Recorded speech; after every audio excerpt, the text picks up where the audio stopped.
Durant tota la jornada van vorejar sense treva la mar de Màrmara, amb l'objectiu d'arribar a l'estret dels Dardanels abans que es pongués el sol.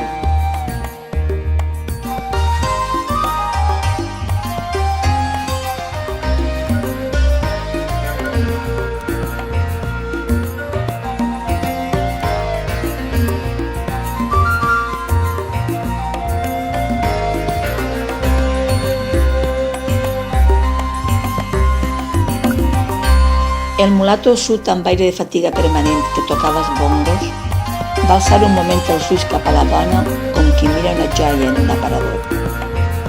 Vaig pensar en l'estrella, la negra que cantava boleros sense acompanyament de 3 tristes tigres.